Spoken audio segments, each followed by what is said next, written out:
my name is Lon Safko, co-author of the Social Media Bible, published by John Wiley & Sons, the largest book ever written on the subject of social media. And today we are here with Matt Mullenweg, the founder and CEO of WordPress. Can you believe that? How cool is that? And we'll be speaking about social media and WordPress and what Matt's up to right now. So let's just kind of get started. Could you start out by kind of telling the listeners a little bit about yourself and your background? Sure. So I'm Matt Mullenweg. I got started with WordPress about 5 years ago. It was, I guess I was 19. I was in Houston at the time. There's not a lot to do in Houston, so it was hot, and so I started blogging myself, and eventually got very frustrated with the software. So began working on improvements to it, and those improvements eventually became WordPress.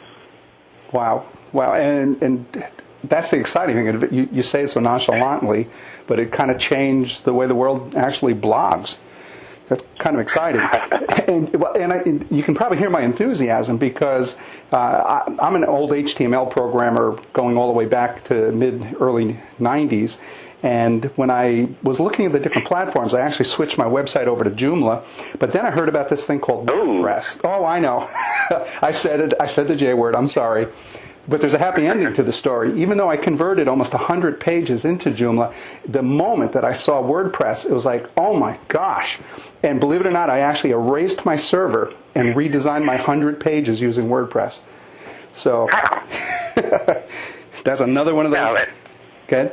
Actually, Joomla and Drupal and all those things are all open source, so we don't really compete with each other. Right. We're just, I consider anything open source like our cousin or brother. And that's a nice way of looking at it, and it is kind of true, open source. It's just that I just find your product a lot easier to use, a lot more powerful. Personal preference. Oh, thank you. Yeah. So talk to me a little bit about blogs. So you must have been blogging really for quite a long time. How do you feel about blogging in general? I mean, enough to create a company. Well, for me, it was always very rewarding. One, to have the means of personal expression, right? I always enjoyed writing, so publishing was pretty exciting. And two, I would say it was really the interaction from the readers.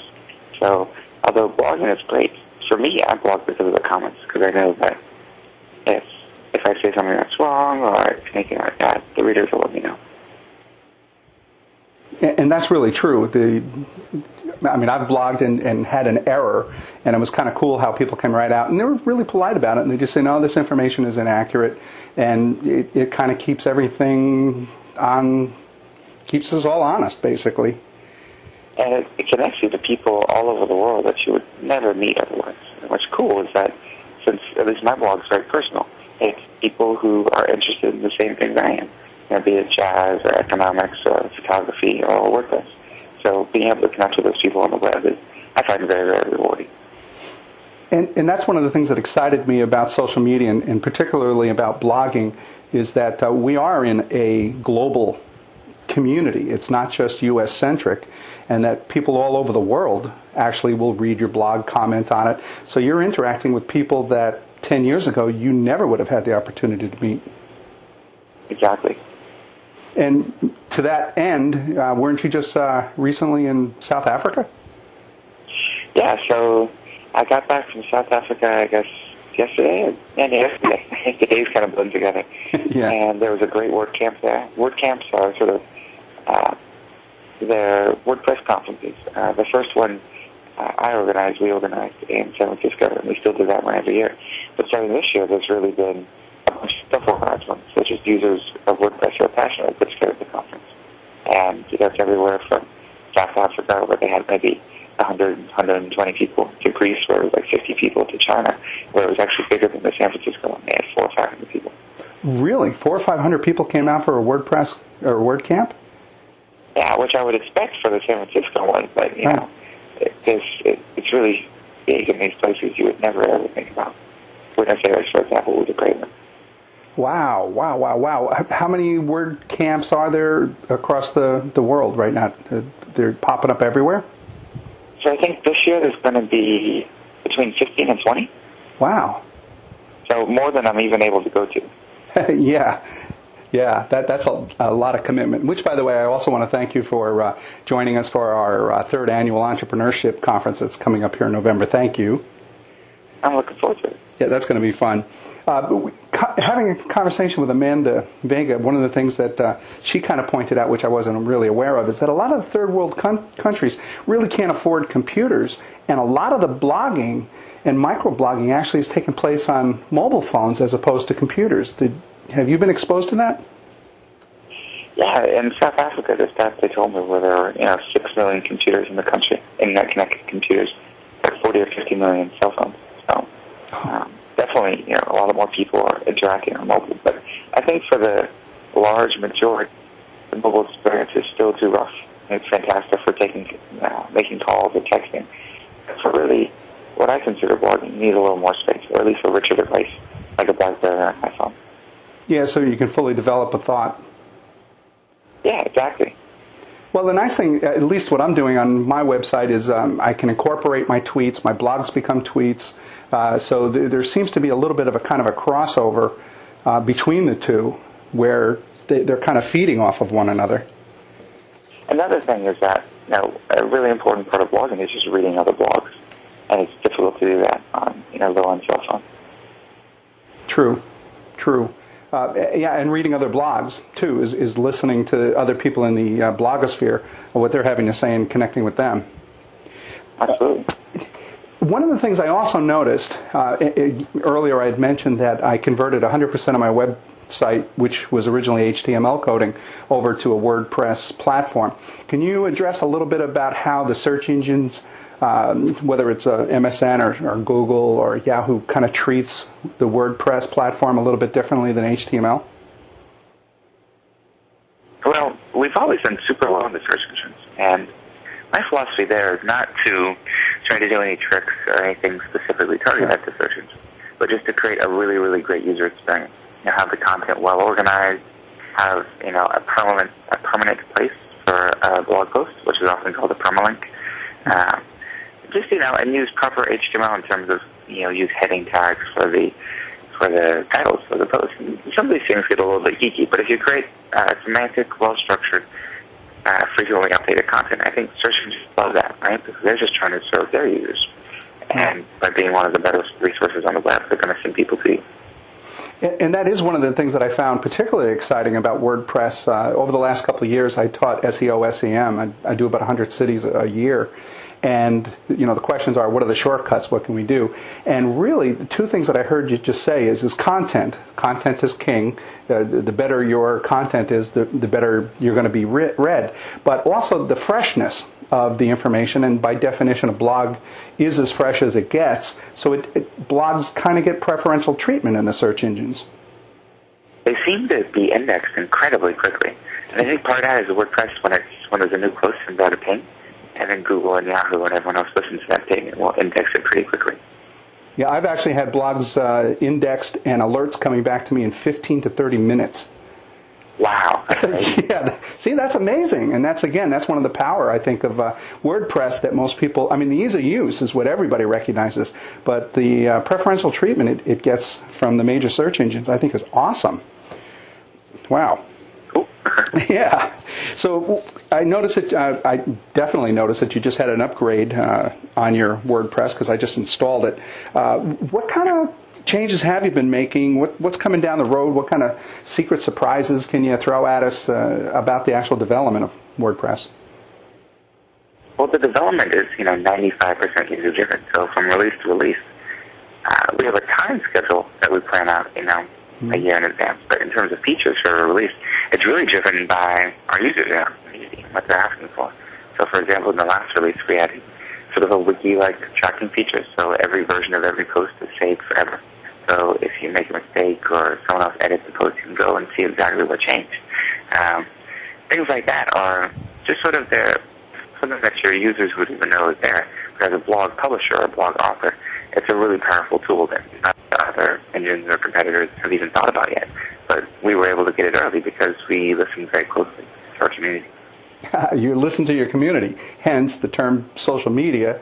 And I think that's really where people have been missing the boat in previous marketing and public relations. And I think that's really where the power of WordPress and blogs are, is be able to listen to what the customers want. we've never bought a dime in advertising. All the growth of WordPress over the years has been through, making a great product and making it easier for people to tell their friends about it. That is cool. How do you manage, or the term I always use is herd cats, when it's open source and you have people all over the world just digging into the code? How do you actually manage and control and do quality control on that? Sometimes I'm amazed it works in spite of me. There's definitely, from the very beginning, it wasn't ever a solo operation. There was a co-founder of WordPress, and sort of our philosophy got people involved. And so I think, if I had to think back to, since the development of WordPress was so widespread, it was far more than a single person. That's one of the recent releases had more than 90 people contribute. I think what you really have to do if you're a leader of an open source project is lay out a vision, something that inspires people, something that people can coalesce around, and make them excited to work on it, even though they're not getting paid. Of the carrot and stick, all you really have is the carrot. So you really have to make it fun and engaging. And I think people will come, especially since open source is such an amazing way to have an impact. The reason I got started was I contributed a patch to V2, and I was just in utter awe that there were hundreds of people around the world, literally hundreds, running a piece of code I had written. Wow. Everything previously had just been something for myself or for a client. So that sort of rush was fantastic and addictive and stays with me to this very day. So, as a project, just make it easy for other people to experience that rush. Yeah. Because also, it's good karma. Yeah, definitely. I definitely believe in that. Jack Herrick from WikiHow, I asked him kind of a similar question, because, how do you run a public wiki? He's got 40,000 articles that he manages. It was kind of the same answer as you, is that people really believe in what you're doing. I mean, Matt, you changed the world. Whether you want to, you did. That's cool. So when you have that kind of a vision, do you see that people kind of buy that vision and believe in it, and really it's kind of altruistic, and that's why so many people rally around it? Well, in the beginning, the vision was just to make software better, right? There wasn't anything grand. But as it started to pick up steam, it became obvious that maybe we could actually possibly have an impact on the web and democratize publishing and make it more accessible. And those types of things, I think, are really inspiring as well. Yeah, I love the idea of democratizing publishing. I just interviewed John Blossom, Content Nation, and that's kind of what his theme was, is democratizing and giving everybody the power. The business model. When you and I talked a couple of months ago, we talked a little bit about, I guess the best term would be freemium. I mean, really, the majority is actually free, but there are some kind of upgrades that you can purchase. I mean, how does that work? So, WordPress.org will always be a non-profit thing. So there's no attempt to monetize the open source side of it. Right. But when I started my business a few years ago, I wanted to make it sustainable, something that'd be around for many, many years to come, so we could support and contribute back to open source. So, like you said, we'll have a free service where people can sign up and get a blog, and really, they should stay free forever, and 99.9% of them do. But if you feel there's just some extra features, like maybe extra space for you to upload videos, or the ability to customize your design or tweak it a little bit, and we charge sort of a la carte for those. So, for example, a domain name, so yourblog.com instead of .wordpress.com, is $15 a year, and so that's very, very accessible to folks, but still, I think there's a lot to sort of raise your online presence and make it more legitimate and professional. Yeah, and I think that's great to be able to have those kinds of services. And, there's really nothing wrong with actually getting paid for your time. And the prices that you just quoted there are more than reasonable. And if you provide something of value and you're a part of people's everyday life, I think they're willing to pay for it. And I like that sort of model because it keeps you honest. The day that you're not really providing something and doing a service to your users is the day they stop paying you and you're out of business. So it sort of keeps things in perspective, I think, as a business. I totally agree. And the two words that keep reoccurring that I've heard from everybody, Scoble and Hewer and the others, is really sincerity and integrity. Sure. And I think that's what you guys are about, and I think that's what blogging is about, is sincerity and integrity. And for us, it's never something that we've explicitly said, but I think, the only way you can prove those is by your actions over the course of a long period of time. And, of course, when you're blogging and you're pouring your heart out, you are transparent to your readers. I try to be, yeah. Yeah, I love that.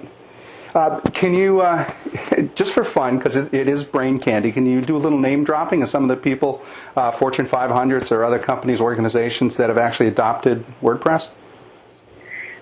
Sure. So, it's everything from Ford Motor Companies, several departments of the government, including the CIA, FBI, Department of Homeland Security, all use WordPress.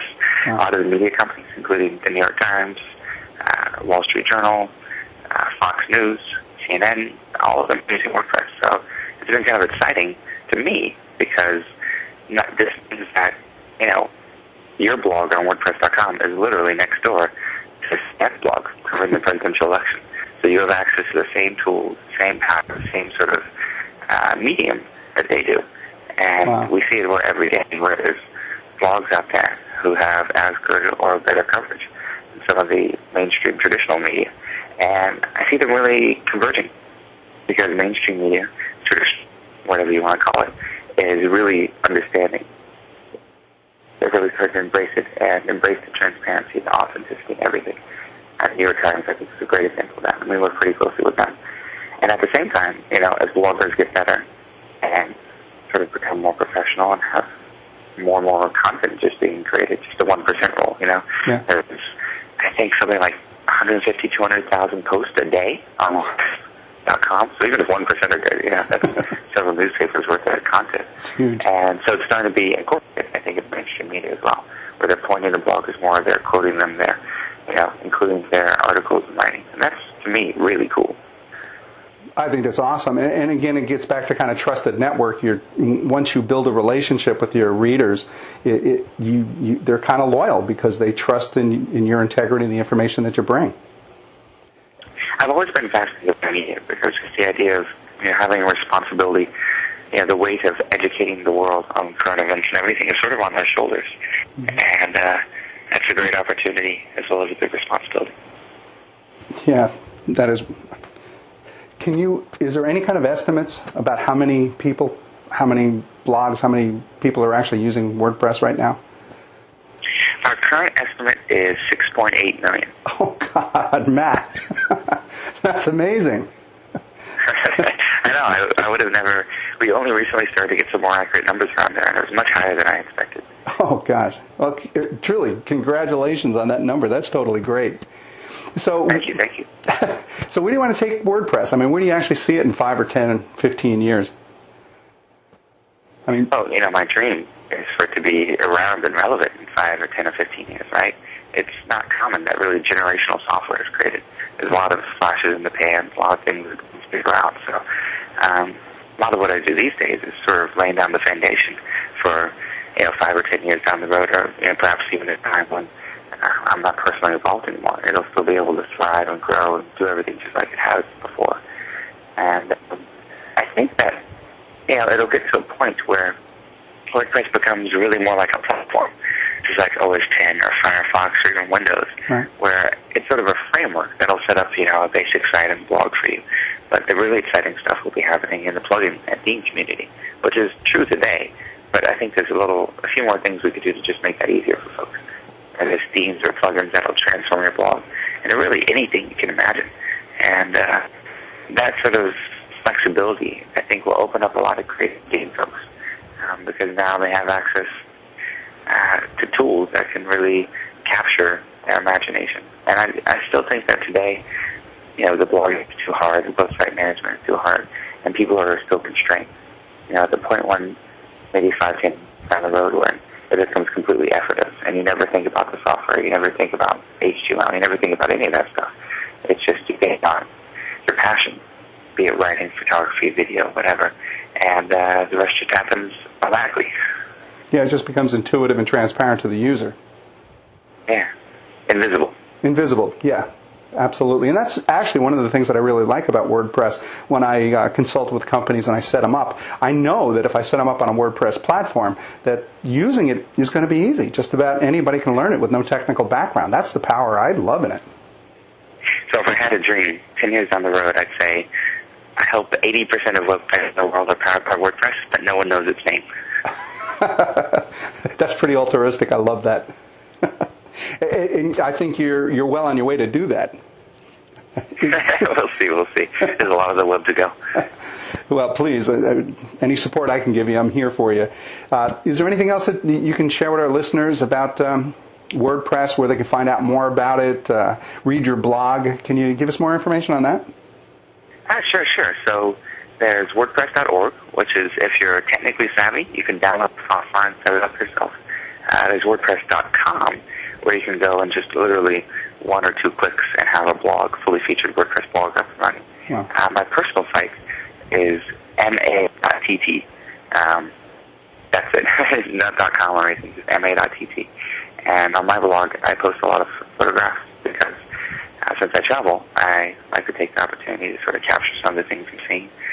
And general WordPress news. My blog mostly about WordPress these days. It's really taken over my life. Yeah, you got a pretty cool blog. I mean, it was kind of fun watching you travel around the world and some of the photographs that you've taken. And that's kind of the cool thing, is that you can share all that information and you can do it instantly from anywhere in the world. And we can kind of participate in your life and exchange ideas. Cool. Well, I just try, you want to be a good example. So very much, really everyone that works on WordPress or at Automatic is a good blogger. And I think that's really crucial. It's one of the reasons why the software is as it is, because all of us are using it every single day. True. Well, I love it. Again, congratulations. I'd really like to thank Matt Mullenweg, founder and CEO of WordPress, for being here today and sharing those insights about WordPress and where it is and where it's going and why he did it, and support WordPress. Also, Matt, thank you really from the bottom of our heart for not only doing this interview, but coming out in November to visit us in Arizona. So thank you. Cool. Hey, my pleasure. That's great.